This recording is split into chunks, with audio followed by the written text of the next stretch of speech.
Welcome to the Trash Cats Trashcast. I'm Richard, I'm Steven. and today we're freestyling, and I guess we just hop right on into it, huh? I guess so. How's your week been, brother? It hasn't been long since we recorded. Feeling better since the last time. Still kind of feel like shit. My brain's mushy, squishy. I'm okay. But Working them wrinkles out? yeah, this is one of these ones where like, and I don't mean it in a bad way, but I don't know what's going to come out of my mouth. You know what I mean? Yeah. No, I feel that 100%. I might say some real dumb shit that just doesn't make any fucking sense. Yeah, it could go a lot of different ways tonight. How about you? What's going on? I am doing good. Definitely, I'm mentally exhausted a little bit. We got a lot of shit done today in a very short amount of time at work, so proud of myself on that. And I was able to take a little break and recharge after work and before recording, so I feel a little bit better. I've been drawing more because I have less like home DIY shit that I feel like doing right now, or that I have like plans for right now. So I still feel like I have time to make stuff. So I've been fucking around with a sketchbook, and I sent you just a couple minutes ago. I sent you the thing I drew yesterday that like actually is turning into something that like, okay, finally I have something that's not just a doodle that I want to do something with, and I have some ideas on that. I have one project that I want to do. I've wanted to do for a while, and I was hoping we could like collab on it a little bit. We've talked about doing something like that for a long time. And I remember one time, do you remember we sat down at I think it was actually your parents' house in Cincy, and we were like jotting down on a thing of Bristol board and like kind of like thumbnailing out what would be like a mural-ish picture of like different weird shit that both of us were into. It sounds vaguely familiar. It was a long time ago. Yeah. And there was like clowns and like naked women and like gore and all kinds of shit like that. Sounds fantastic. Right? I feel like our tastes are basically around the same. But I feel like so I want something classy. Okay. So something for over my my headboard. Well, then you've came to the right person. I have a space I'm trying to fill. It's about it's like 60 inches by 24 inches. Okay. Is this on the wall or part of a frame, like a bed frame? Like on the wall. On the wall. Is it this horizontal rectangular space? Yes, long horizontal thing. And I've thought about a couple different ways I could do it. It could all be one piece. The actual size of it doesn't matter because I can make a frame for it. If it's, off in a way. Or to do like 5, smaller pieces that like sit side by side. And then it doesn't have to be like a landscape. It can be 5 different things within a theme. And I'm not sure which direction I want to go with that yet. There's a piece at the Cincinnati Art Museum that I, for the life of me, will never remember the name of because the painting itself is just fine. Like it's just a normal whatever landscape. It's really not that special. But it's in a frame that, in my opinion, is $1 million frame. Like, it's definitely an expensive frame, but it is like the perfect frame for a landscape. And it's a big horizontal oval, right? Mm-hmm. And it has like 8 inches of depth in the crowning. Oh, God. Yeah, so the landscape is like inset, almost like it's inside an eyeball. So Jesus. it adds so much depth. And it's a painting that's probably 6 feet across. So the frame adds like an extra foot all the way around the border, and it gives it this incredible depth. It might depend on what your headboard shape is like. It's very rectangular, just flat on the top and plain in the front.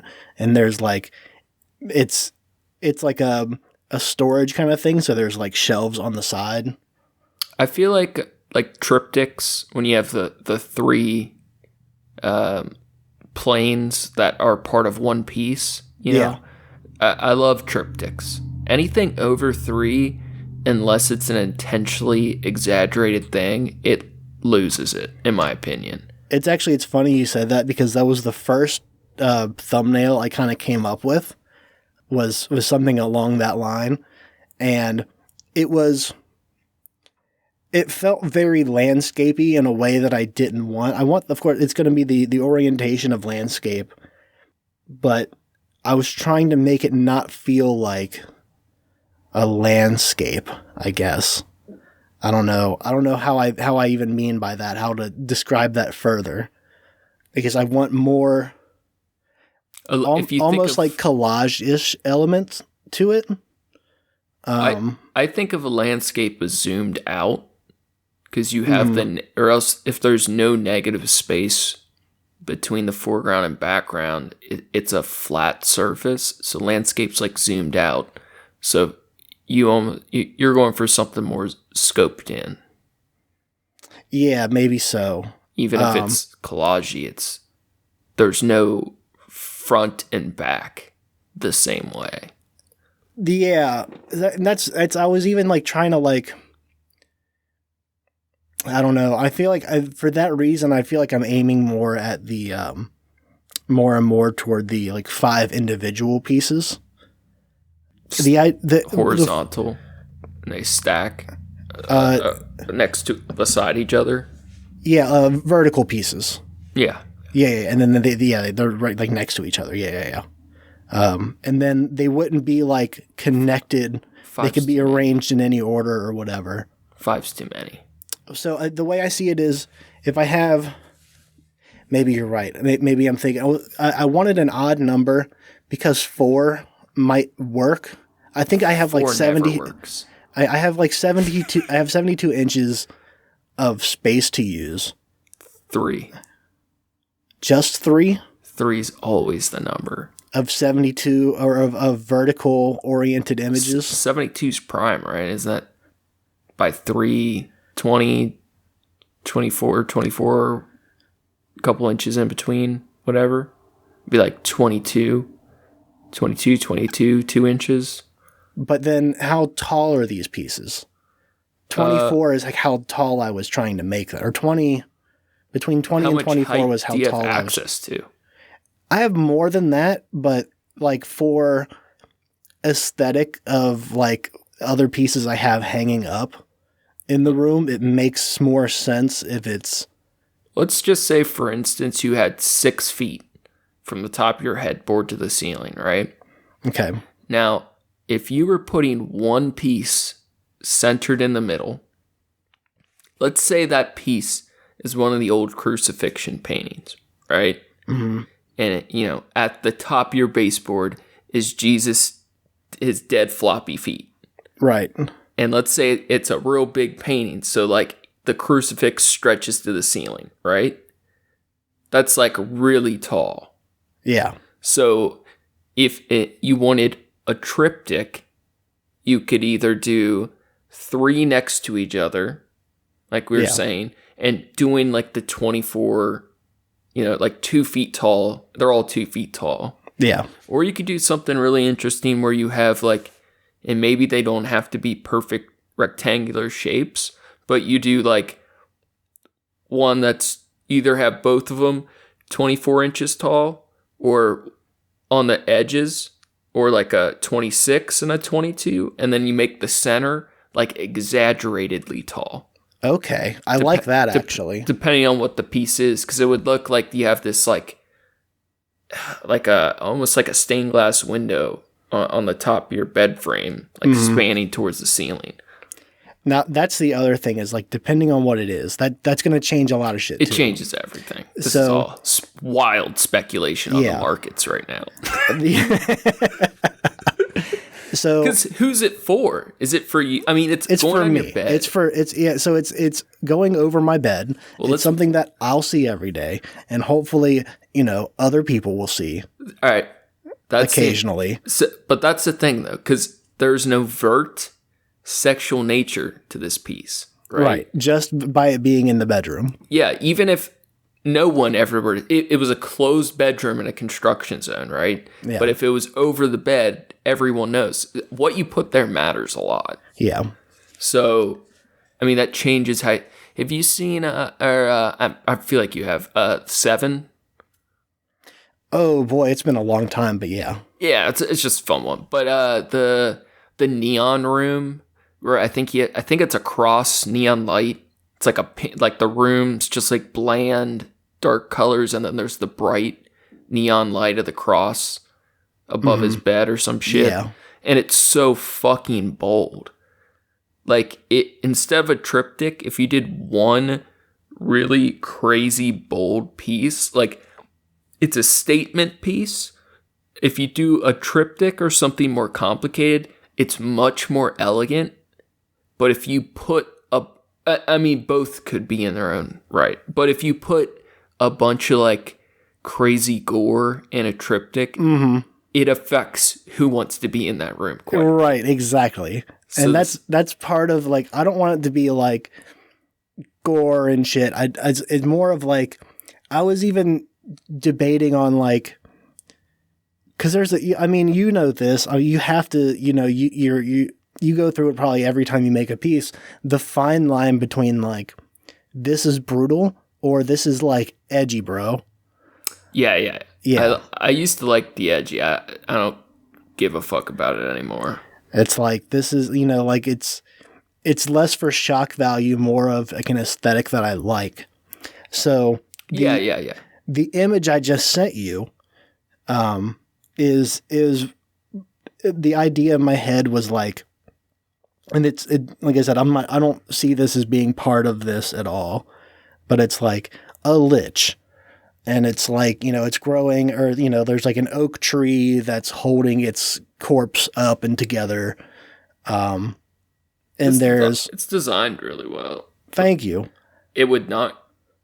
It still doesn't fit the category of over the bed, though. Right. That's what I'm saying. I don't envision this at all being part of it, but it's like stuff like that where it's like, I like themes like that. I like here's a list of themes I like that. That's the thing, because you said it's very personal. I want it to be, be representative of me. It's in my sleeping space. Yeah, real quick. Let me just, before we get into the themes, let me run. If you were doing the lish tree, the tree going up the rib cage, if you were doing that, let's just say, for instance, if that were to be a triptych, the most elegant way to design that, in my opinion, would be to have the branches, like to have the whole skeleton inside the center frame and for it to go really tall. And then in the side frames, to have the branches of the trees edging in from the center, and then to have like almost the entire rest of the frames of the two side pieces to be like corpses hanging from nooses. Like the bones in the trees. So it like by themselves, the two outermost pieces of the triptych are like meaningless. Like they don't compositionally make sense, but when they're placed by the third, they all that one. Yeah. Right. No, that's cool. Even like I was thinking, like I liked kind of building this character and this design, and I almost look at it like reminds me somewhat of like tarot art. Like that means so much because there's so many different decks with so many different illustrations. Yeah. But it reminds me of like a style of it's like a floating thing. Yeah. Even like the oak tree is like uprooted and shit. Yeah. So it's like It's just in a space. The old tarot, I don't know, tarot, whatever. They're almost like the old school version of a painting in a graphic design style. Mm-hmm. Because everything fits there. There's less of the broken up spaces. The tree is floating. You have writing elements that frame things. It's all designed out like a playing card really well. So I had a couple ideas of what to do with him. I was thinking either for Christmas I was gifted. Well, go back to your ideas. Okay, yeah. So like the things that. So like themes that like fit me and fit things that I like are like I like D&D and shit and like woodworking and like craft building shit and I don't know, like I'm trying to piece things together in my head that like things that I associate with aesthetically that aren't, I don't know, or space is probably the one that's like that's a really simple one to come together, but like creating an image that represents space to me is so it never turns out the way I want it to, because it's the idea of space is already, it's so beautiful as is. It would be easier just to get a print to represent that. Yeah. All right, let me spit a couple things at you. Okay. First off, you need to start drawing more. Yeah, absolutely, I do. Because you're way more talented with it naturally than I am. Like you're really good at anatomy. You could be doing some killer shit. Now that you have the time, you got to go in. That said, you need to stop drawing. And you need to start drawing on a tablet and work digitally. Yeah, I have one now. I need to... You need to just start the problem painting. is the problem is to use it, I have to pull my laptop out because I can't use my monitor and this thing at the same time. Who cares? It's one of those... Yeah, I know. So it's just a pain in the ass to do that. You need to every day. Yeah. To start doodling cartoons and shit. Because if you painted even the tree, the things you're going to be able to do with that, like you're naturally gifted with anatomy and figure drawing, what you'll be able to do digitally you'll be surprised at how it far surpasses what you're able to do on paper. Because I've been thinking about it a lot. Yeah. All right. So I see. Let's say, all right, you like crafts and stuff. You're trying to figure out what's beautiful to you that fits your space, but also doesn't exclude people from your space of sharing that space. So like the crafting kind of thing, like I pictured more like architectural drawings. Like I don't know, like. I don't know, like that's a bad way to describe how I'm seeing it in my head, like blueprint-ish type. All right, work. What about? I don't know. I have ideas for both these. All right, just let me also say I'm spitting ideas out. I'm not happy with any of them. So. Right. Socialism, right? The hammer and the sickle, right? Mm-hmm. Powerful, iconic, right? Yeah, put that over my bed. That's not your vibe, right? But that's the same, like, power and imagery, like, of the "Don't Tread on Me" snake over the glowing cross and Seven. Like, that's, like, instant. You see it, and it's just powerful, clear imagery. It doesn't have to have the meaning. But when I think of, like, the type of thing, let's say you're a craftsman who creates, like, you make custom hand fucking wood crafted guns and shit like that. You build shit with your hands all your life. Like if that guy was also really into fine art and he wanted to put something tasteful above his bed frame, he would have like a nice soft big hand drawn drawing of like his tools. Mm. Or it's not the hammer and the sickle, but it's that same like instant imagery. Like, this is what I do my craft with. This is like what I find meaning and purpose. This is what I do with my hand. Like that basic, it's like a kind of a basic vibe, but it's like strong, you know? I could just, I could make mounts on the wall and hang my kitchen knives above. Yep. No, but let's say it really was like, instead of it being like a beautiful big, like if you're just doing something like this, like a singular thing, you want like a bigger canvas that's tall and wide. Instead of the triptych, you just have a big canvas, very tall, or it has to be long on one side or the other, either horizontal, but for this it sounds vertical to me. Yeah, because vertical's bolder, and it would be like maybe some element of food stuff, but it would just be your tools, you know, like something that represents, because you're choosing what's beautiful to you or what gives you purpose or calm in your space. So there's like that kind of clear, strong imagery, or you go elegant. So like, let's say it's with space, right? Or I don't know, element or more graphic, but like you have a crazy portrait, not thinking like brains getting blown out, but like you have someone's portrait. Like, this sounds so cheesy, but I know you'll know the vibe I'm getting. Picture what's the artist you love that does the fish puzzle shit, Infinite Stairwell? Oh, Escher. All right, imagine Escher style-esque.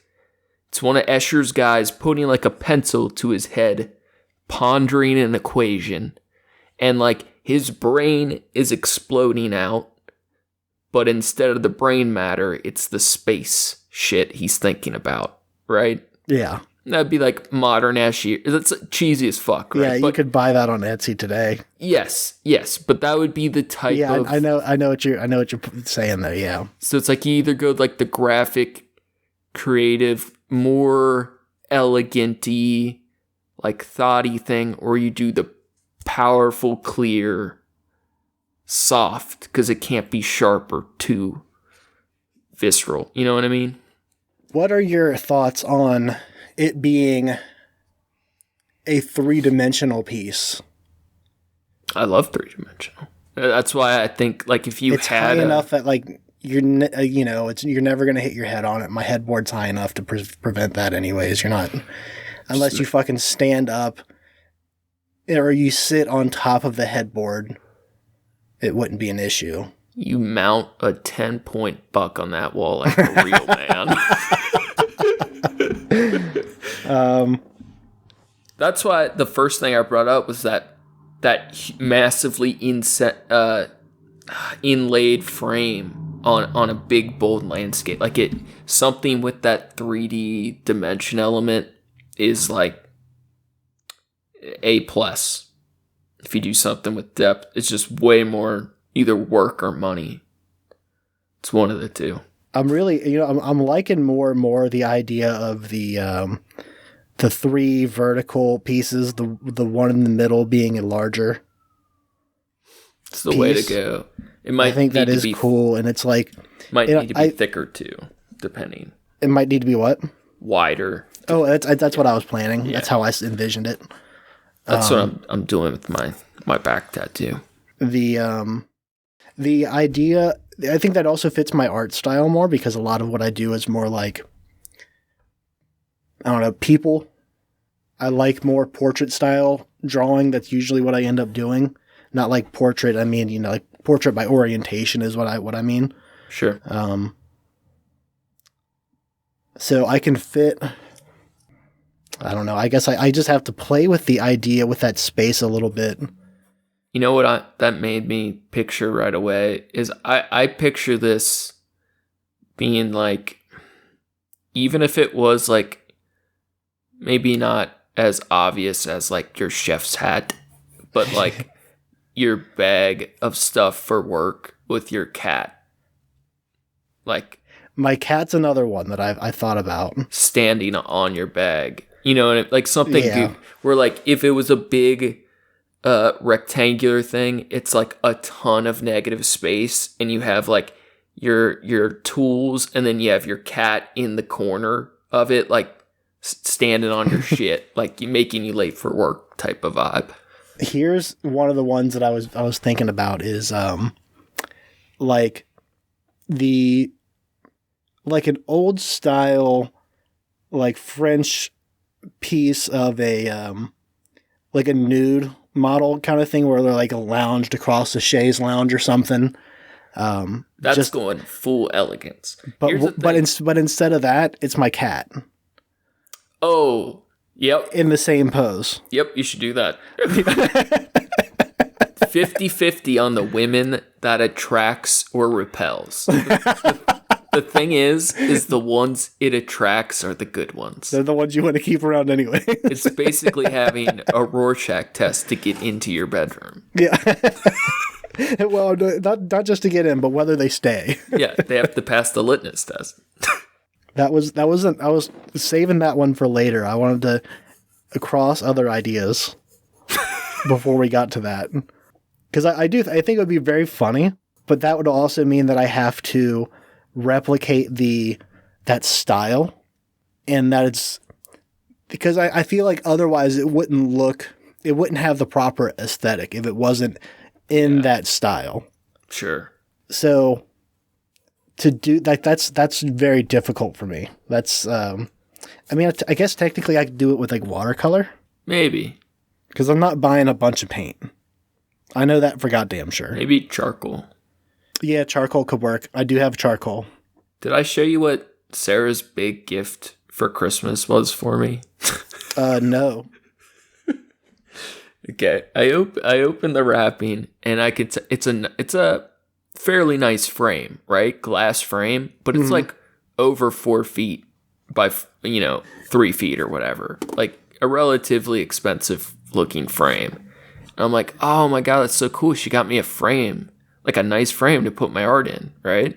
Yeah. I finished taking off the wrapping, and it's a print from the Seinfeld episode where George is in his boxers posing for sexy photos for Kramer. Oh, you did. I have seen that actually. The Art of Seduction. The Art of Seduction. Dude, it's like 4 by 3 feet. I'd have no idea where to put it, but it's so fucking funny. That goes over your head, over your headboard. Yes, that's what I'm getting to. Ah, man. Yeah, I enjoy designing spaces a lot. I just never fucking do. Yeah, I realized I had a lot of fun putting together the kind of aesthetic that I wanted in each room of my apartment or my house here. I always say my apartment because it's a split level. It's been really fun to watch you do that, but I've secretly been waiting for you to say what you said today. What's that? That you need to get to the drawing. Yeah. Yeah. It's one of those, like, I haven't done like drawing shit in years. It's been literally like since yeah. Yeah. It's time. It's time. This is the first time you've had a chance. It's the first time I've had a chance, and it's the first time I've been inspired to actually start doing it. Like I feel creative now, and I feel like doing shit. And using a pencil, I feel like it's come very naturally back to me. It's just like I feel inspired to do it, but I don't feel it's finding inspiration on things to draw. And that's always the problem, right? It's like finding ideas to draw that you want to put down on paper and then having them turn out in a way that you continue to work on it. Yeah, I hear that's the problem. I never have that, but I have a different set of problems. But I think once you get into the groove with your traditional stuff. You stay with the pencil, maybe fuck around with some charcoals, whatever, and then like a month, 30 to 60 days in, you need to hard switch digital, because you can always go right back to the physical, but you need to get inspired by doing some digital stuff now, so you continue the momentum with it. What I'm holding off for on the digital right now is I'm thinking what I want to do is I need to get a new computer anyways. Get a new computer here to replace my laptop for up here in this space. And then in my office, like where I have like my drafting table and shit set up, move my laptop down there and use that for drawing. I can hook up my tablet to that and like. It sounds dope, but that's all kind of bullshit, right? Like if tonight someone offered you $1,000 or you really wanted to draw something and the only way you could do it is on that tablet, you would be doing it tonight. Right. No, that's true. And it's not that because I plan on getting a computer by this summer. So if you're going to wait till the summer? Yeah. What? What kind of motivation? What kind of inspiration? Because I'm having fun with pen and paper or pencil and paper right now. You're going to get stuck. And I'm not going to get stuck. You'll put away the papers. Because every time... The papers all crumble. Dude, every time I draw a thing now, I think about what I could be doing with a tablet instead and how much easier it would be to finish it. So I think that working more with a pencil is going to inspire me more to get a tablet because that's all it's done for me so far. I think that's fine. Not to get a tablet, but to get get that set up so I can do that. But don't because if it's inconvenient, if it's inconvenient to like move around my shit and like unplug a bunch of shit so that I can plug that in, I'm not going to do it. I just won't do it. It sounds just like you just need a tablet. I have the tablet. No, like a iPad tablet. Some shit like. I mean, maybe I have a decent. But dude, if you have to at least play. You can't spend money trying to get the setup right without knowing you like it. Well, I know. Well, the thing is, I know I need the computer anyways, so it's not like I'm getting a computer just for that. Yeah, I know, but then that makes it like why. If I'll put it this way, if I'm motivated to try something new or like to make an idea, I'm never going to be motivated for something 3 months away. Like if I don't give a fuck about it now, I don't give a fuck about it 3 months from now. And that's part of my thing too. Is sometimes that's true and sometimes it's not. Sometimes I'll invest a bunch of money into a new hobby. Like it's like hyperfixation where it's like, oh, I want to fuck with this. I want to do this. I want to do this. And then I lose interest in it. Yeah. And then regardless of whether I'm doing it or not, I lose interest in it. And it's like, now I want to do something else. But art's different. Art is different. Because you're not doing this for a hobby. Even if you don't know that, that's not why you're doing it. You're dissatisfied.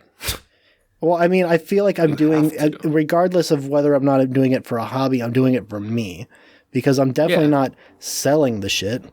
Well, and even if I got to a point where I felt like I had the time to take commission kind of shit, and I also had people that would request it. Why are you thinking about that? Well, because you're saying I'm not doing it for a hobby, and I'm giving examples of how it wouldn't be for a hobby. Why does that come to your mind, though? Because I felt like that's where you were going with it. Okay, fair enough. No, I think this isn't something you're going to be doing for like fun. Like this is what you've been supposed to be doing. That you have to do. It's a stress release for me.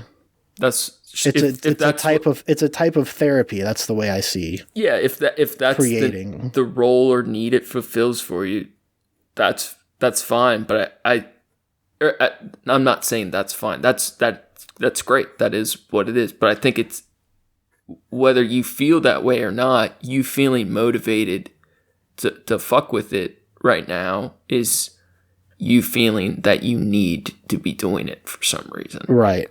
And I think, let's say you really do just kind of take your, like you start playing with pencils and you kind of get back into the flow and you follow through with getting the digital set up and it goes great. A year from now, you're doing shit all the time. You're in a flow state with it. You learn new shit. Like, that's awesome. Most people, most of the time, it won't go that way, in the sense, like, if you don't capitalize on that inspiration now, you're not going to. So I figure, even if I'm wrong, like, somebody close to someone in those situations has to tell you that you just have to do it now. Yeah. Because it's definitely the truth for myself.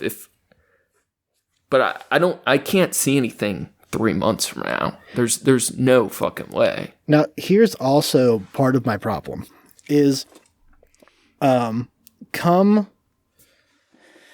end of April, I will be working a lot more. Like, I'll be working about double the hours that I'm working right now. I won't have time to do more than. So I'm going to be a dick. Why the fuck are you thinking about work? Because the amount that I work cuts off the amount that I'm able to spend time on doing other shit. All right, so hold on. Hear me out. This is bad.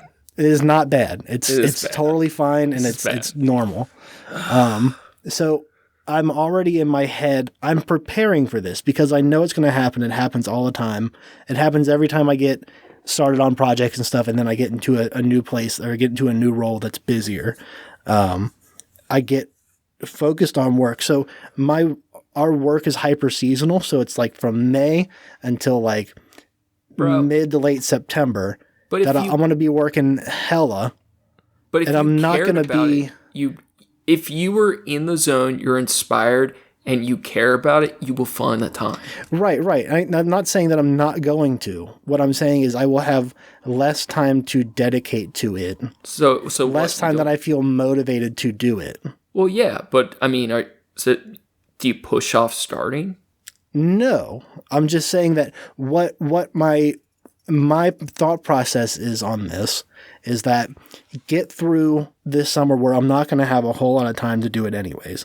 I'll continue to draw on paper and fuck around with it. If I end up getting I don't have money to get a computer by, midsummer anyway. But if once I get that set up, I'll play with the tablet. But then I can dive headfirst into it come the end of the busy season. Why the fuck did you get the tablet? I got it from my niece, actually. Oh, I do remember. Or actually, that. I didn't even get it for her. She had it already. She had it from someone else. She gave it to me. Just dip your toe in the fucking... Just play. You don't have to commit. I know, but then it's not about... It's not that I'm like afraid to set it up. I'm just too lazy to fucking plug it in and get it set up. That's what I'm saying, though. Kind of. That's what I'm saying. Like, just do it. Because once you do, you're either gonna feed off that momentum, or you're gonna feel like it is or isn't for you. But how could you push that off months? I mean, it's not like I haven't used a tablet setup before. Yeah, but this is the first one I've ever had that had a screen on it. But I haven't heard you say you're inspired to draw and make shit in a while. And now you're pushing me. No, I'm saying if you feel that, you have to do it. Yeah, and I'm doing it. I'm literally doing it.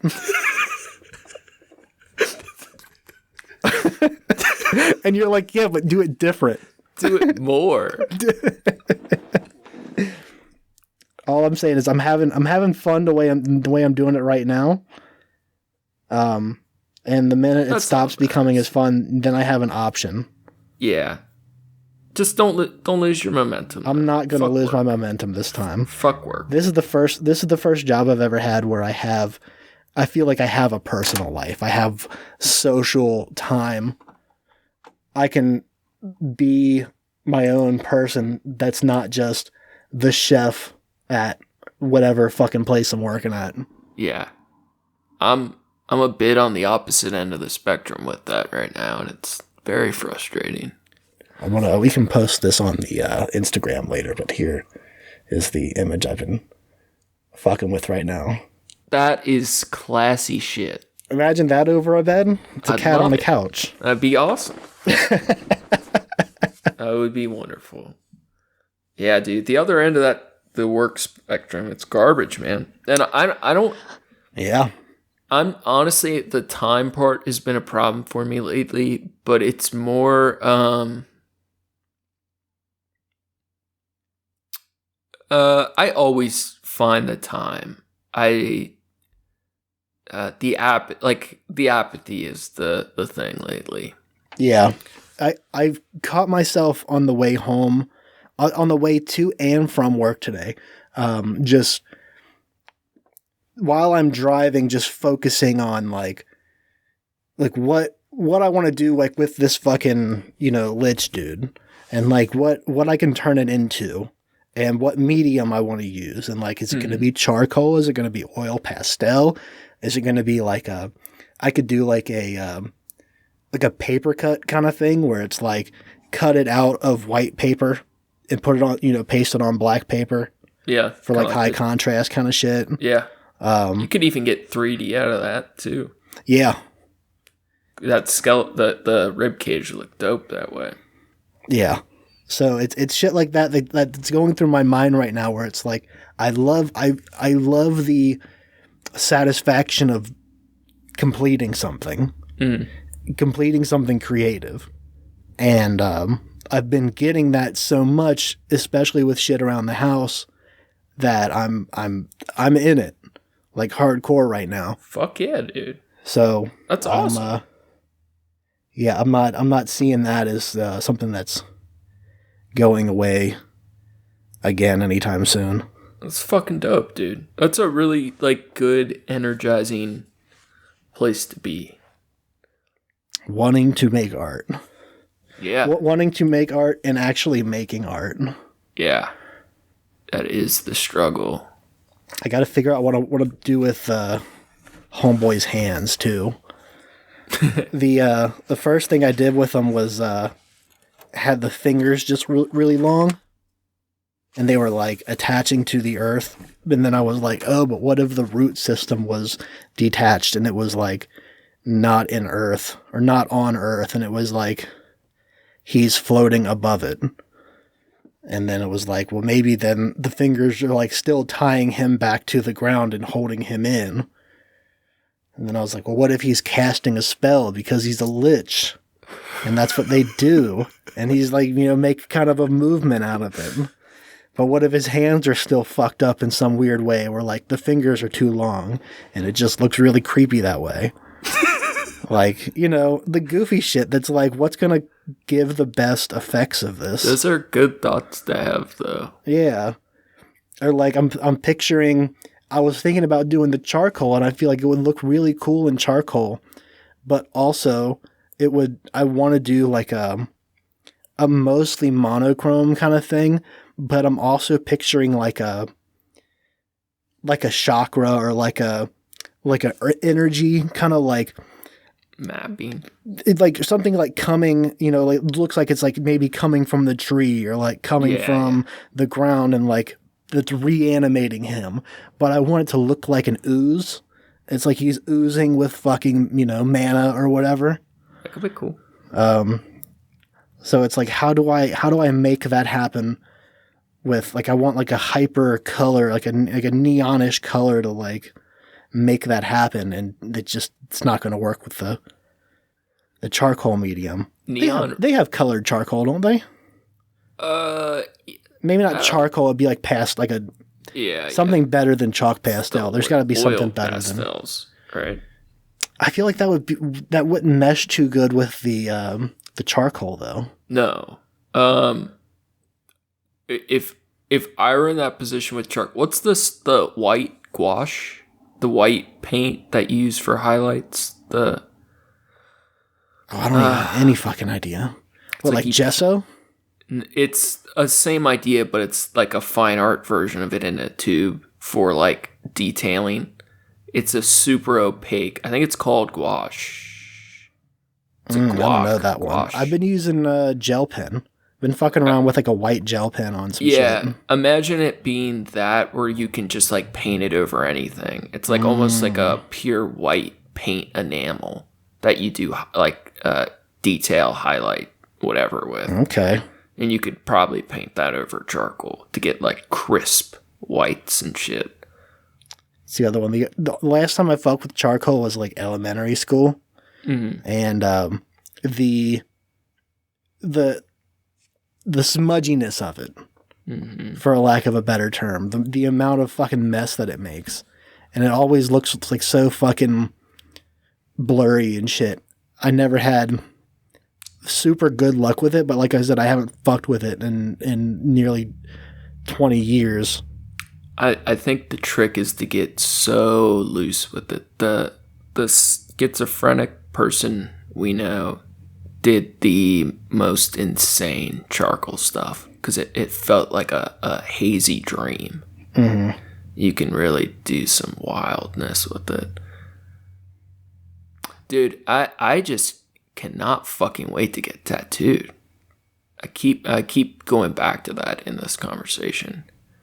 Yeah, I know you're trying to keep some of that under wraps, right?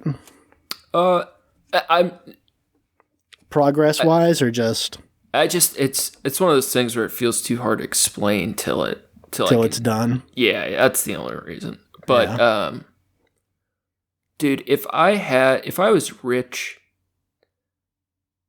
I had most of my body tattooed or my canvas was complete. My temple was spray painted up, right? Mm-hmm. I would get tattooed. I would save a 3x6 area of skin and I would block it out, right? Mm-hmm. Almost, like when you get allergy testing done. Yeah. And they say I would tattoo a square block, have everything covered but that square, right? And then every fucking week, I would go to get tattooed without any ink and just pay someone to drag the needles across my skin for like an hour.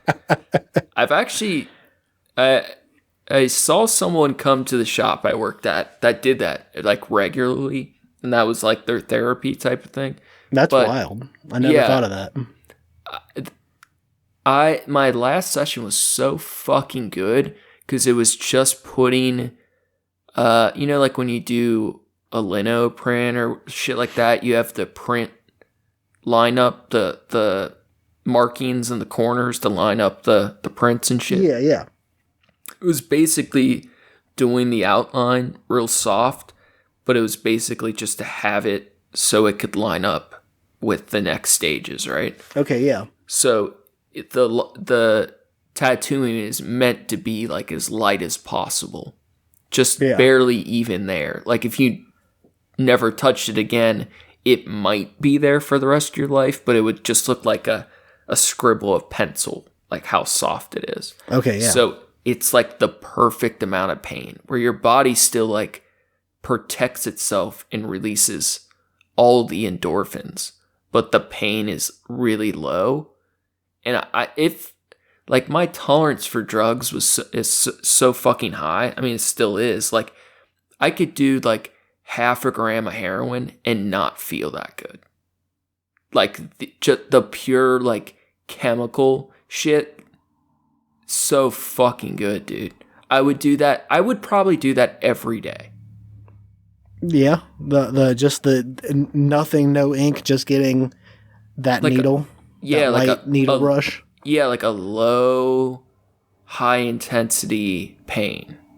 Now, how long do you think it would be before that would get stale?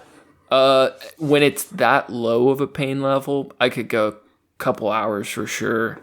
Well, I mean, like the next day, you'd have the same effect, though.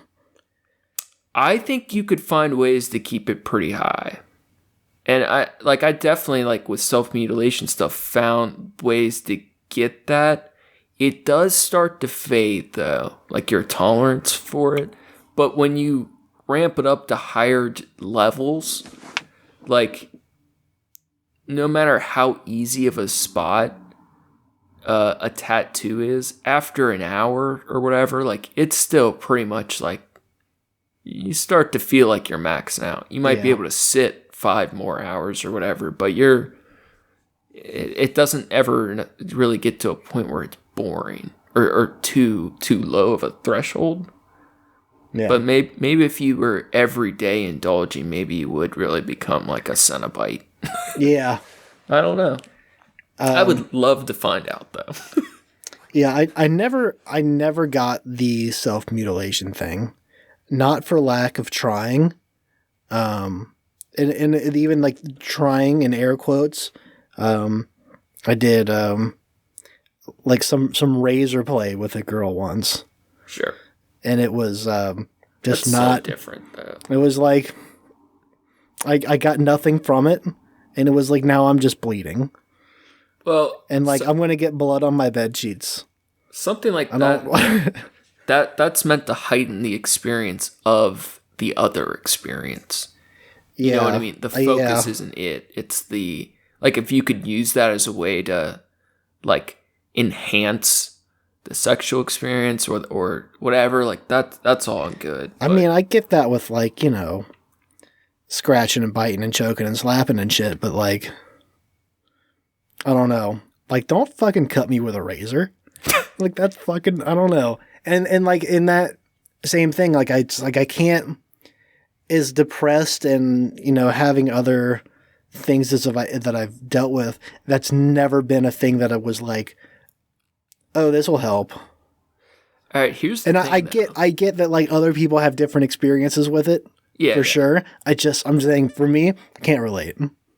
The difference is though, is regardless of like the things you're attracted to or the aesthetics you enjoy or the thoughts you find interesting, you fundamentally are a very positive person. Yeah, yeah. Like you clearly have your own like dark streaks and stuff, but you're a very positive person. Like there's no way you could get like full consumed in dark shit. You know? Yeah. We're like the closest I got was the Truman Show shit. Sure. Yeah, that was the closest to the dark place I think I flew to. But like even if you loved like some razor play shit with that particular person, there's no way you would start carving each other up like turkeys every week. You know, like it's not in your nature. You're too bright, you know?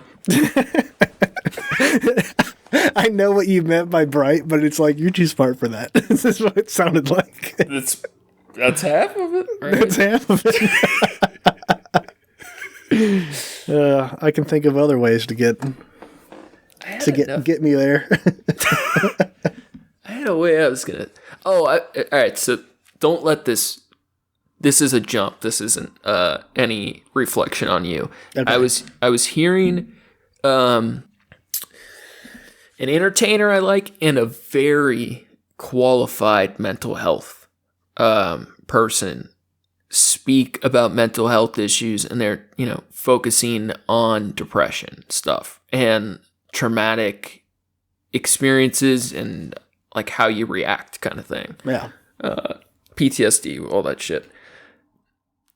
What was very interesting to me, right, is both of these people, one of the two had gone through terribly traumatic experiences, but their level of depression was like acute situational stuff. It was not biological or chronic. So they understood how bad their spectrum of emotions, feeling, mental state, they understood how bad it could be, but it wasn't who they are or a part of their identity or biological makeup or just general foundation. It was the exception, right? Yeah.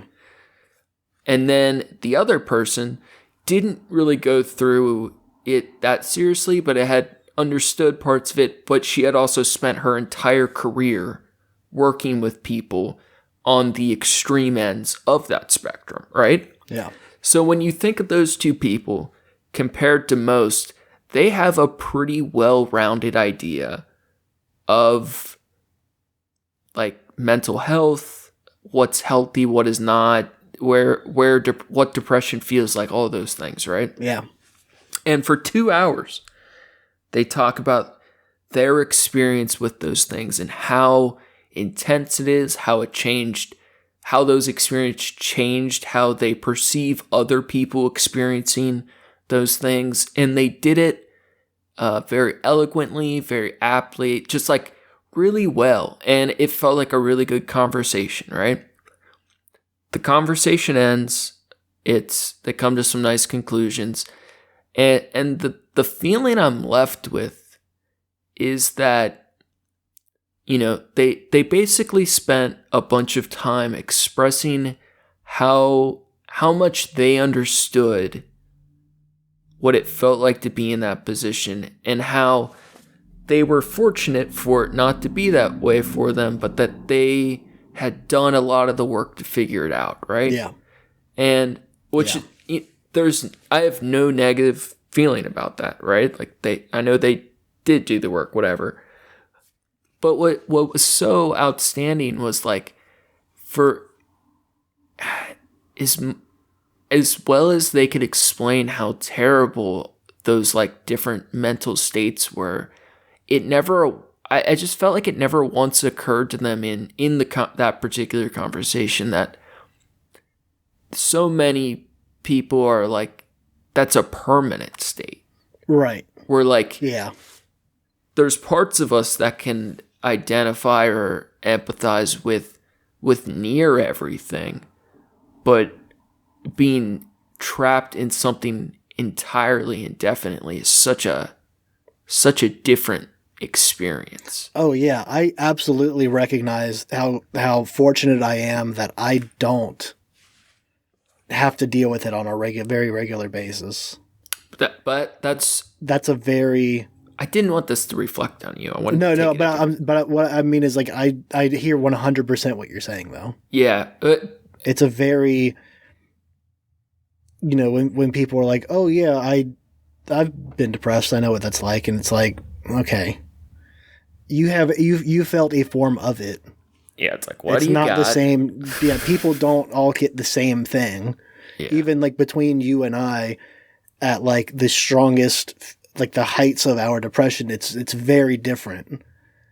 Sensation. What's so sensation in air quotes. Yeah, what's both good and bad about that though is the people that fear.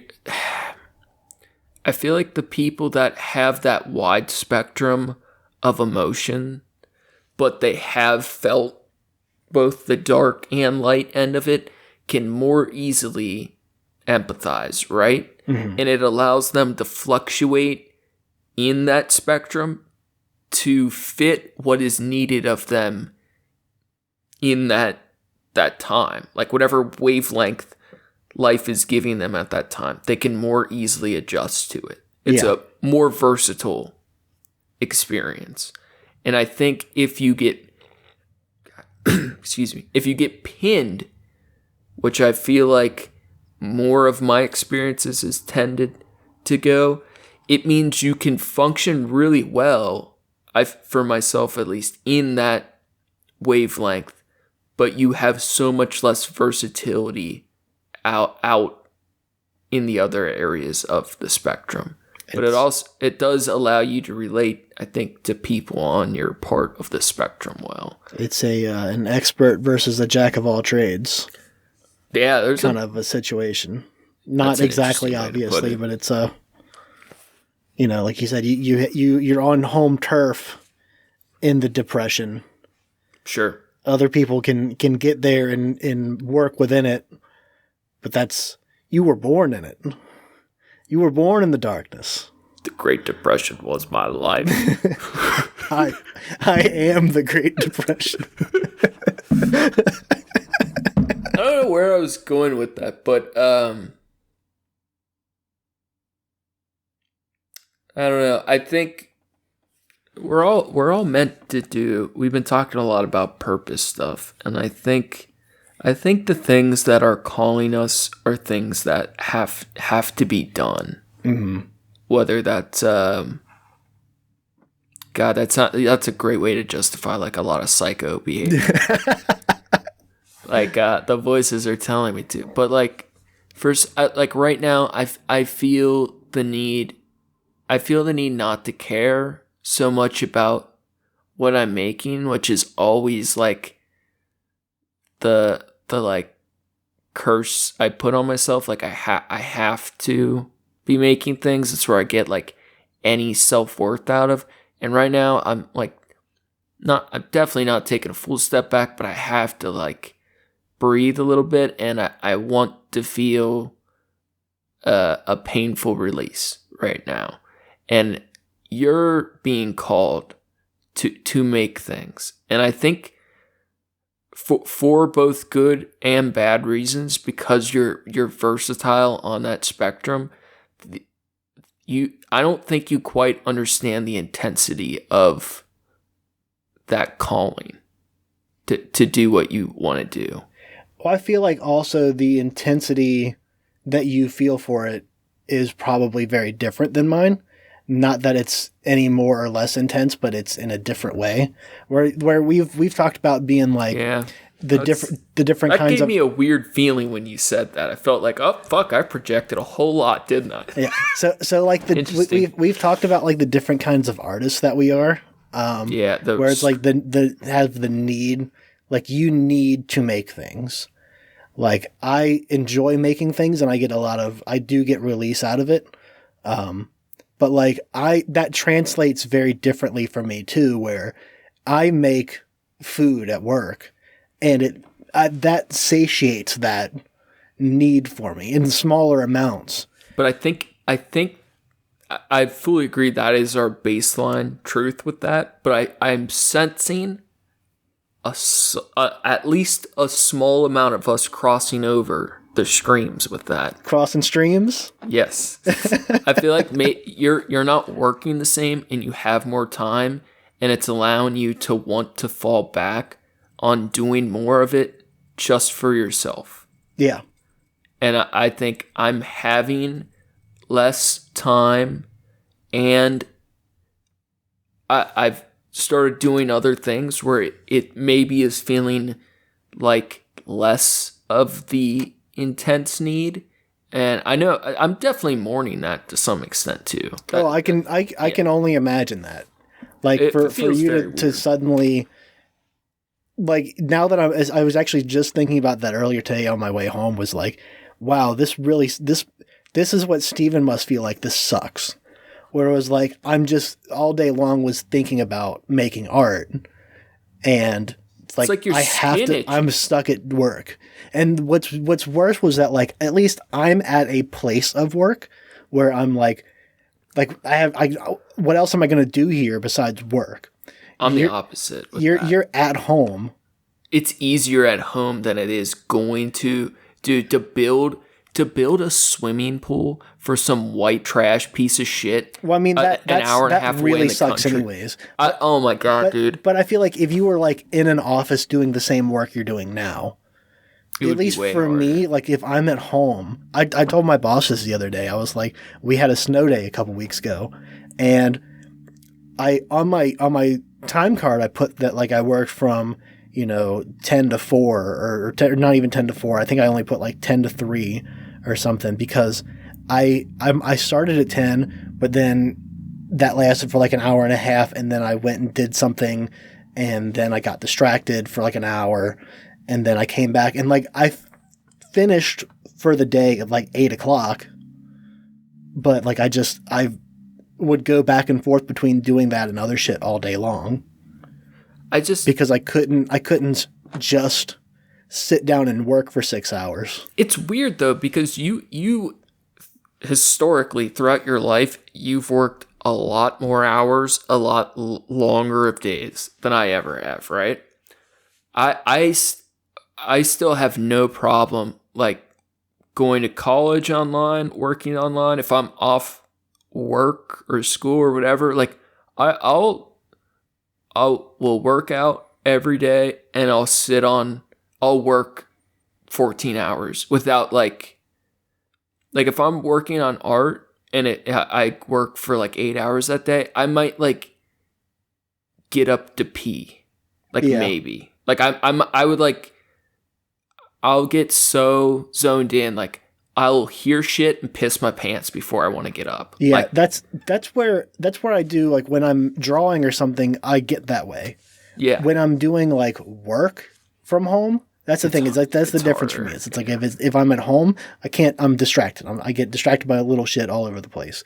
If I'm in an office or I'm at like, the restaurant or whatever, and I'm doing shit there, I'm hyper focused on that. Yeah. And like today in particular, like I was focused on my work, but it was monotonous work. So I had a lot of time to like free think. And it was just, I'm thinking about doing art. I'm thinking about what I want to do with this when I get home. Like I inked this when I got home today. Yeah. And like think goofy how shit much, like that. But think how much more energy you had when you came home to draw that than you would on any other given day. Oh yeah, absolutely. Boundless more. Yeah, right? I definitely recognize that. But what stuck with me was like I can't imagine what it's like for you to go from doing, working on shit every single day like you were before, and basically making, you're making multiple pieces a week easy. Yeah. Not that it was easy, but like that's easily you're reaching that number, and suddenly, the responsibility of the job is like, fuck, when do I... It sucks, but I still, even when I wasn't working, I was still spending similar amounts of time. Mm-hmm. So it bothers me. It bothers me deeply in like a fundamental way, but I've also just worked so many shittier ways for so much less, and that there's like so much riding on me, like making this work, that it feels much more bearable. That's cool. That's good. Like it really bothers me deeply, but not in the same way that like working at Amazon and like driving to like an hour to a factory and still not knowing if you're gonna like have food, or like you definitely know you're not gonna have enough drugs to like not be sick. So it's like, and you're not gonna make any art because you feel like shit. You're just gonna think about it all the time and feel like upset. So like this feels like I just have to listen. I can't stand silence. I just have to like use my mind constantly. So I'm coding medical charts, and then I'm listening to 12 hours of podcasts. Yeah. And I'm concentrated primarily on the podcast or video. Like the work part is like secondary. And it still takes a lot of like processing power, but it's not like my primary. Like my hard drive is concentrated on the thinking stuff, and then I work. See, I if I'm at work, I can't do that. At least I shame myself for doing that. And that's my own personal problem. It is, but I feel that way with certain jobs too. Yeah. Like if I was doing manual labor stuff, I'm the same way. Yeah. I think that's a huge part of it. And also, like I said, I've voiced before, I really enjoy, the industry that I'm in to a degree. Of course, there's a point where it's like, okay, this is fucked and there's a lot of problems and shit that I just can't solve. But, I'm within a place now where it's all of those problems that I have with the industry as a whole are like, they're not there. This is definitely the healthiest work relationship I've ever had. Yeah. This is the only time I've ever felt like I have a really good work-life balance, but that's because I'm only working like 20 hours a week.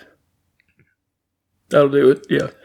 And it's like, I'm used to working overtime. Like if I'm not doing overtime, something's fucked. Mm-hmm. So There is, I'm over shaming myself on that. Or at least like feeling bad about it because I've been like focusing that energy elsewhere. To me, that's like the best possible outcome. It is. I mean, I do wish I was working a little bit more hours, but that's like I said, that's gonna come really quickly in the summertime. Yeah. Hopefully I'll be working at least 40 hours a week. If we do what we want to do, and that's getting the food truck out like 5 times a week, whether that's like a couple different places in one day, and then like even if it's still Wednesday through Sunday, that would fucking rip ass. That would be so great. I'll speak slightly hyperbolically. Yeah. Right? All right, you're working 20 hours a week. Yeah. You somehow, through all your past work, you managed to get a house, right? Mm-hmm. You have your own place for the first time in your life. You have more time and energy. I hear the city whales a calling. Yep, Mr. Choo Choo came by to give us his opinion. You have more time and energy to do the things you want, and you feel motivated. Yeah. And all your needs are met right now. Right? Like the difference between other than financially. That's the difference also is I'm looking at. Are you at a loss or are you still up? I'm breaking even. Barely all right, right so now. Even breaking even, in theory, you probably want to be slightly up to save, right? Yeah. But if you're breaking even, anything above breaking even, if you're happy doing what you're doing, that's greed. Right. No, I agree with that. But what I want is, and this is different too, because right now what I want financial support for is to fund me doing art shit rather than funding me, buying shit for, to wear or buying shit to, goofy, dumb shit that I've, or even like, but that difference is DoorDash more often kind of thing. Yeah. But the difference in that amount of money is probably pretty small. Like, how much fucking money do you need for your art shit right now? I mean, for a computer, I'm looking. There's an asterisk on that one. Yeah. If you need a computer, you need a computer. That's different. Yeah. I think it's fair to, at least at this point, to categorize the podcast as art shit. Yeah, sure. So if I cop a quick Dove down here, drive it up, and we get the baking soda out, we gonna get a laptop in a weekend or what? Yeah, flip a couple bricks and yeah, I'm down. Couple pigeons and a goose, maybe. A couple pigeons and a goose. Got to flip the goose to get the golden egg, man. But I mean, you'll get more hours than you want. Yeah. Soon enough. My thing right now is I haven't filed my taxes yet, and have you saved for it? No, not as much as I know I'm gonna need. Yeah, that's gonna hit you a little harder. So I'm working on catching up from, end of the year expenses on shit, and then sudden drop off in hours at work, and then now it's trying to rebuild my savings to a point where it's gonna. Didn't you tell me that there's a certain, I meant to ask you this earlier, there's like a certain amount you make as a contractor or as a contract, as a contractor where for federal and state, yeah. So there's like a certain amount that you don't have to. Yes. How do you remember how much that was? For Cincinnati, it's something like $11,000. Okay, I made more than that. Well, it depends on when you started for that job, but it depends because it's talking about your 1099, I believe. Right. Yeah. You're over. Yeah. That's why you have to lie and never go over. That's why you get paid in cash. This is why you tax fraud. Yeah. That's a tricky spot because you really can't do anything at the end. I mean, you have to pay. Yeah. Sorry, you're going to have to edit out a bunch of moving around I just did in my chair there. I'll double it up. Just make it real loud. Well, it sounds like you mainly need to do a math problem to figure out what's the minimum you have to work to improve your situation over time. I have done that already. Can you meet that? Well, what I got to figure out is what I haven't put into the equation is the taxes that are being taken out of. You have to change that formula because it's 20%. Well, so also I'm not on contract anymore. I'm W-2 now. Oh, then who the fuck cares? You'll pay it on your back taxes. Well, right. But like for a month-to-month situation, I've only gotten one paycheck so far on this W-2 situation. Yeah. So I'm trying to figure out the percentage that I'm. Why? So I can get a better accurate reading. You don't have to pay your taxes this year. Just pay it next year. What? How do you mean? You don't have to pay every year. Yeah, you do.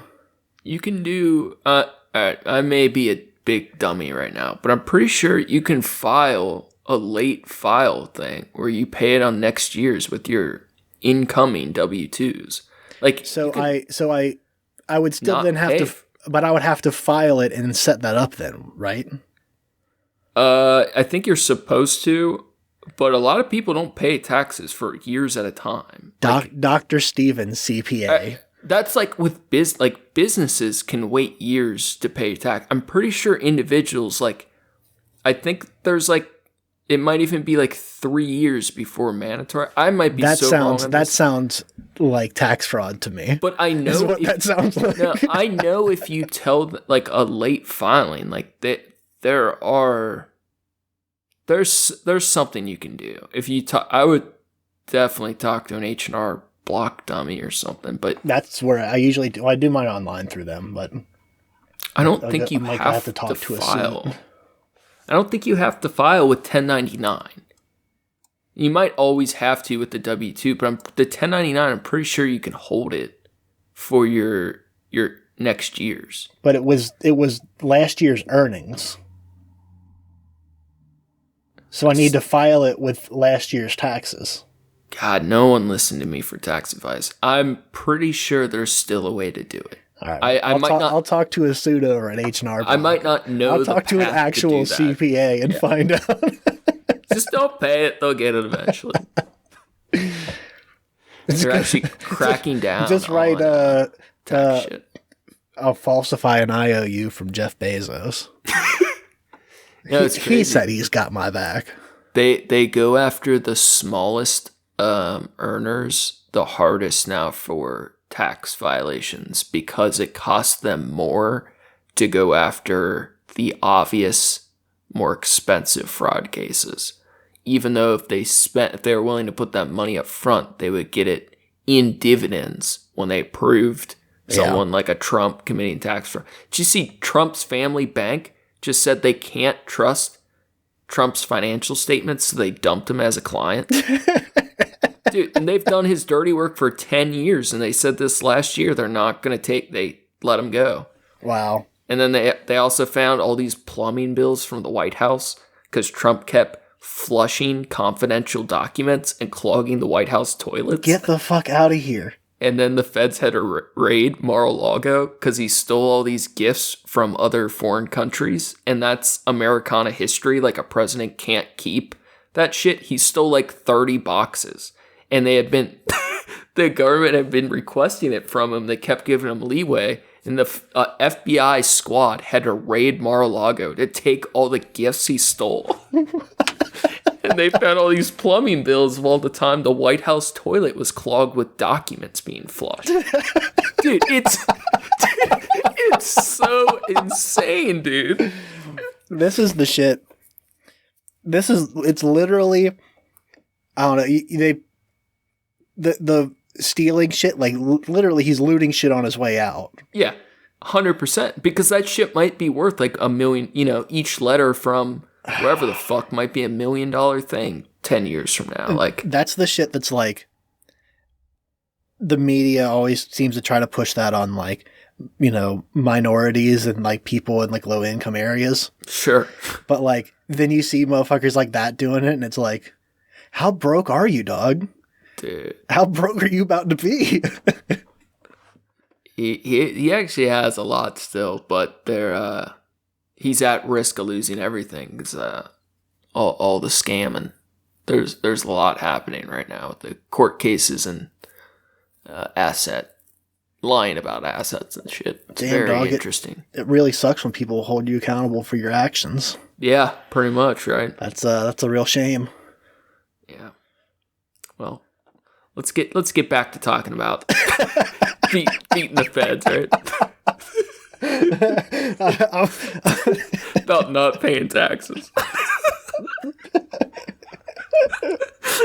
Oh, God damn it. That's another great thing about art, especially if you're not selling it. Well, I guess only if you're not selling it. You ain't got to pay taxes on shit. What do you mean?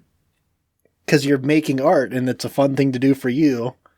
Why would you have to pay taxes? If you're like you made art, if you're making things taxes. And selling them like a business.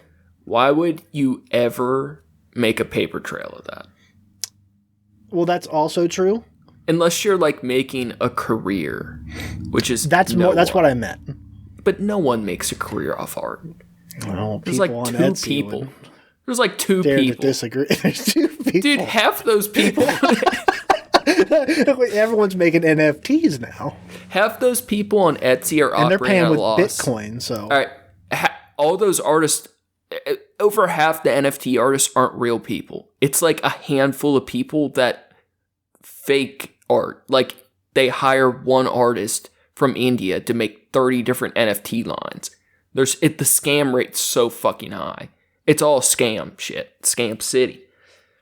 And half those Etsy stores are operating at a loss. The husbands are paying for the debt of that shit. I'm telling you. my mom was actually just telling me someone that she follows or someone she talks to was talking about NFTs. And they you know, she sent me a thing. She's like, what do you know about NFTs and all this? I'm like, do not fucking buy NFTs. Do not invest in NFTs. I was like, long story short, it's a Robin Hood-ish campaign to get people with too much money to spend it on nothing. But then also poor people are like, oh, this is what's going to make me rich. So they just go broke. It's the technology itself is actually really fucking cool. And there's so many amazing potentials.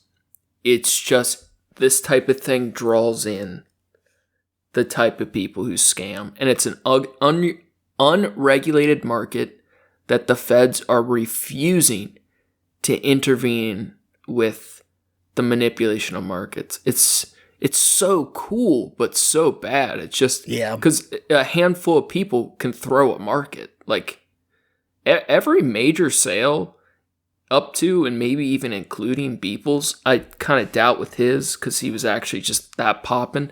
Like any NFT line, they all internally bid and trade and clean, dirty cash to manipulate the value of stuff.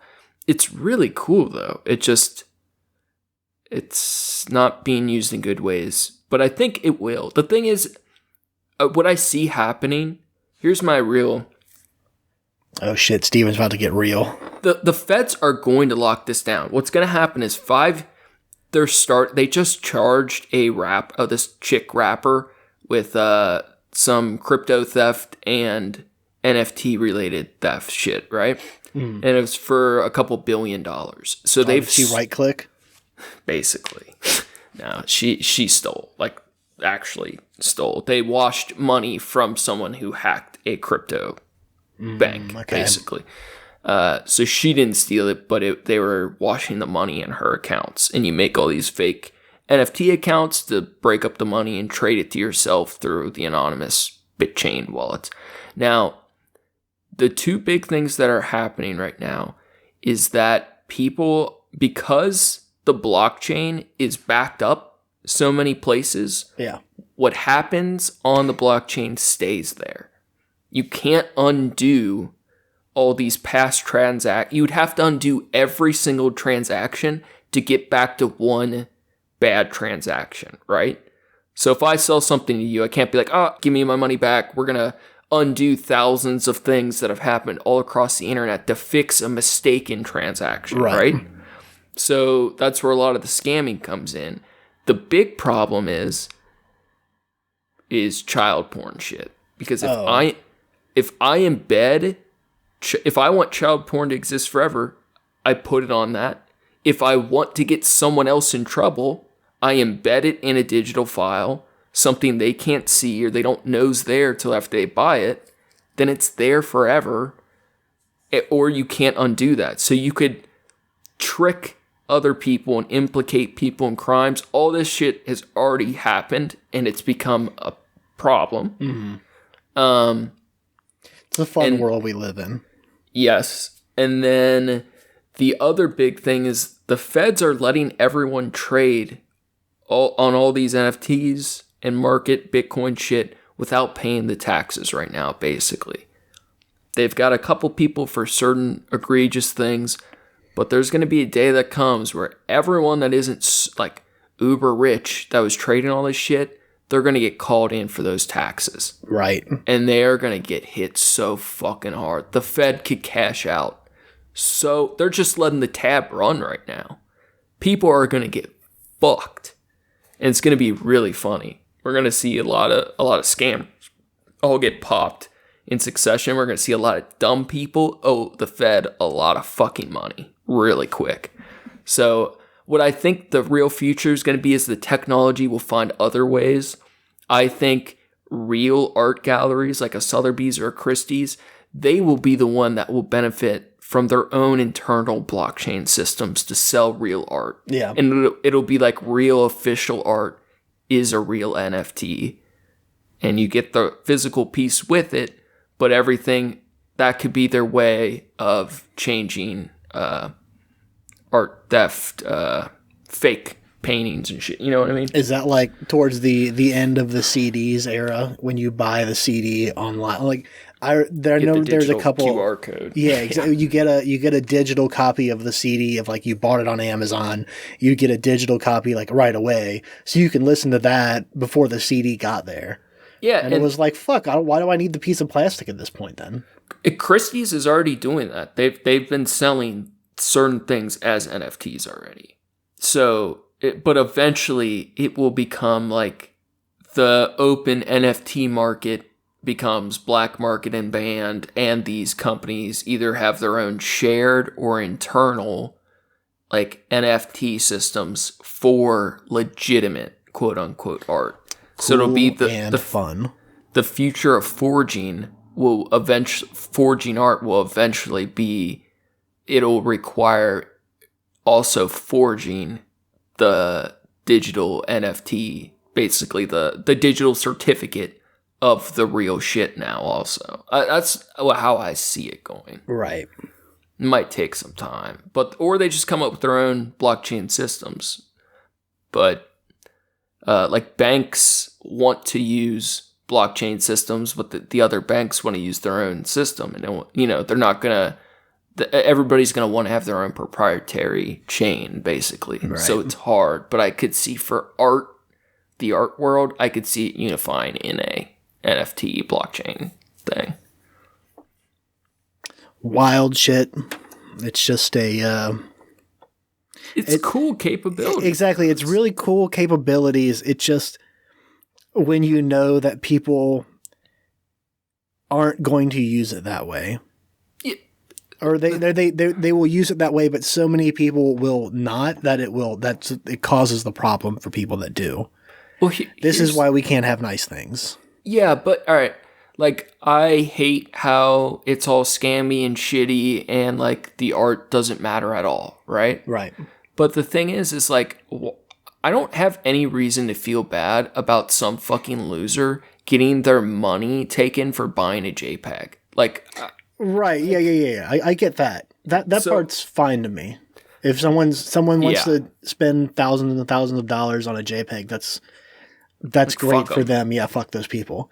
It's where you're saying like you can get people incriminated for shit they didn't do. That's the part where it's like that fucks up a lot of shit.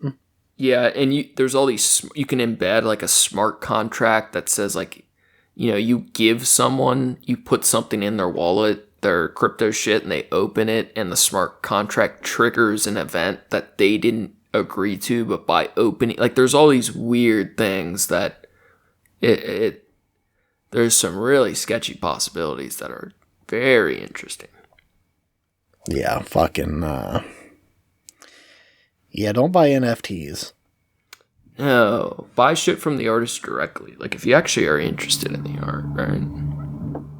I think art's a different medium, like, where, like, CDs and shit, or like, music and whatever, digital's totally fine.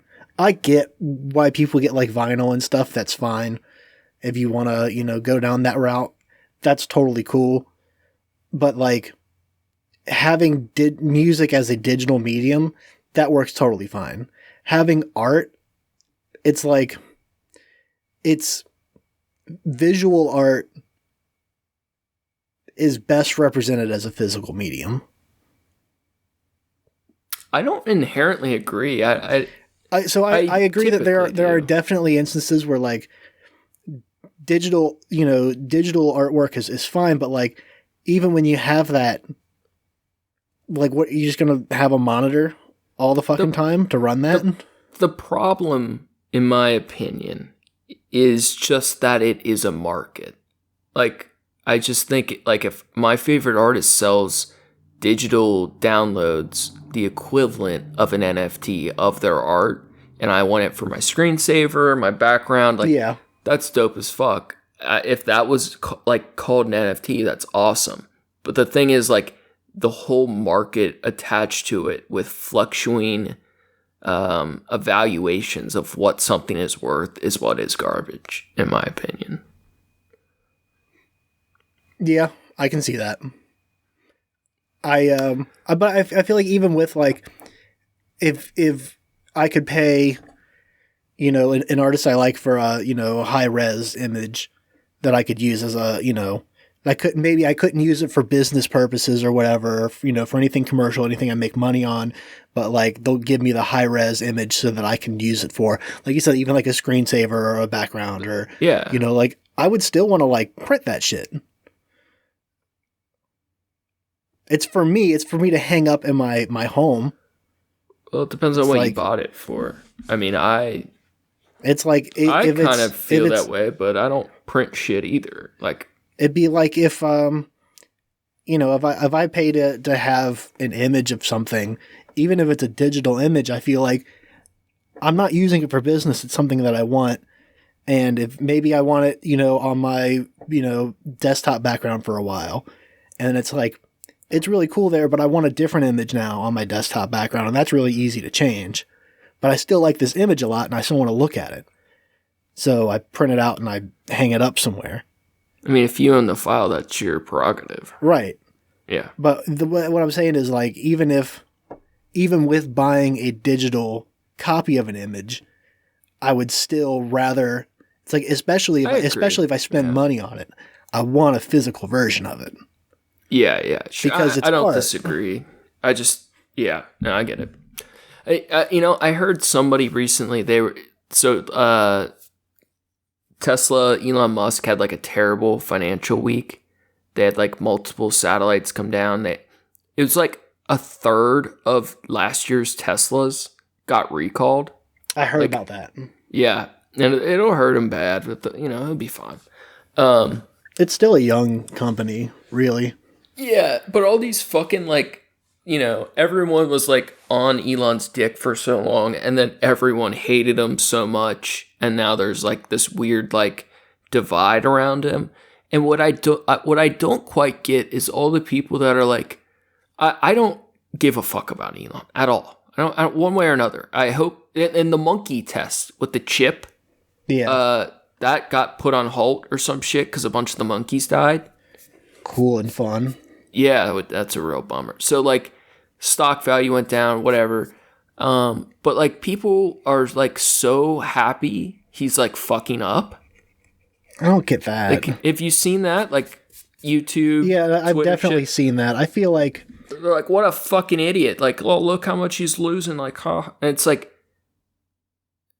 what sucks is like, don't you want these to be like possibilities? Like, right, exactly. Who cares if he's the one succeeding in it or not? Like, the potential for growth as a global peoples is there with he's got some weird ways I think of going about it, and I think we've talked about that before. Like some of his ideas are like steps ahead of like issues that we're currently facing, but it's things that he's interested in and is like searching for in a solution to.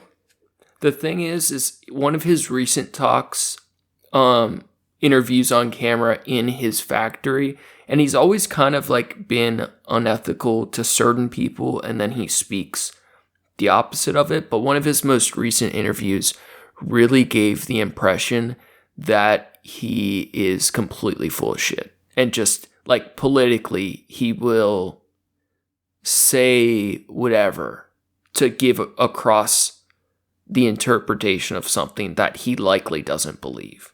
And I feel like that's a business person. Exactly. I just think more of him is being exposed in a way, and the people that like ate up his bullshit originally feel betrayed. Like that's not his fault. That's not his fault by doing that though. I mean, I agree. It's not his. I'm not trying to defend the man, but what I'm saying is, you know, if someone got manipulated by somebody, for somebody that's running a business and is trying to sell a thing, it's not like he's literally trying to sell a thing. That's what salespeople do. They tell you the things that you want to hear and make you believe that they are the person that you want them to be. That's why I feel the same way. Like, it feels absurd to hate NFTs, where it's like, it's a technology. Like, even if you hate the people selling shit, it's like the people are buying it. Like, people suck. Like, yeah, whatever. Exactly. Like, if people want to be scammed, they're going to want to get scammed. Yeah, I agree with that. It's like, we still want things to go forward. Yeah, like, I don't. Like you said, there's so much potential of what they could do and what they could be. Yeah. It's like you said, it's the people that are spending thousands of dollars on fucking JPEGs of a color variant of an image. That's the thing. It's like not even like a super original piece of artwork. It's a color variant of multiple images and shit. It's like this one has a hat. Yeah, this one's got a hat. This one's got a blue shirt. This one's got a red shirt. So we're gonna announce the start of our VTube career. Because I was looking at VTube cat avatars. How exactly does that? What like I get the idea of VTube is virtual YouTuber, right? Sure. Yeah. And that's basically what it is. Yeah. So is it like it's AR mapping a 3D model made in Blender or a PNG with layers? It's actually a tremendous amount of like processing power. I feel like if we go video, that's probably a better way to do it. I agree. Because who the fuck wants to look at us? I don't ever want it to be full. I don't care if people know who we are, but I don't ever want it to be fully public because it changes. People don't give a fuck about your words once they see you. Yeah. Too. Like, not that they don't. It just changes perception so much. Yeah. So I've leaned, but I've thought about that too. And with decent computers, it's very doable, but it's way more. For now, at least, it's way more energy than it's worth. Although I also think it would be the smarter move to have video with us being able to bring up art, have little dumbass cats talk. Yeah, but a lot of extra time and processing, and we're just cheap little bit miners and just working on the blockchain. Yep. God damn. You got anything? Any last words? Anything big? No last words. Fucking shoot me now. Yeah. We went a lot longer than I thought. I definitely forgot we were talking for a while. Into microphones? You know? Yeah. Yeah, same. Well, thanks again for listening, everybody. Yeah, you guys have been very cool lately. Greatly appreciated. This is a prime example of the reason we started the podcast, which was just we would call each other and talk for hours about dumb shit. Yeah. That 100%. either we don't have control over or we don't have a full grasp on. Or our loved ones and families no longer wish to hear from us. Yeah. They don't want to hear us talk about this shit anymore. Yeah, so now we're spreading it to everybody else. So thanks again for listening. Thanks for sharing the podcast with other people. We really do appreciate that. Thank you to Approaching Human for the use of his music. You can find his work on SoundCloud at Approaching-Human. Thanks, John. Make sure to check out the show page at Trashcast on Instagram for news and art from the show. Check out the Facebook for the memes. If you're super bored, you can check out my trashy art on Instagram at Skyzix, SKYZICX. Maybe something new eventually. Hell yeah. And that's it. Next week, art episode. We do have some ideas, but there may change it up on you. We'll see. I got a couple things, but we'll have fun. Yeah. That's going to be all for us today. Stay classy. Eat trashy. Go fast, eat trash.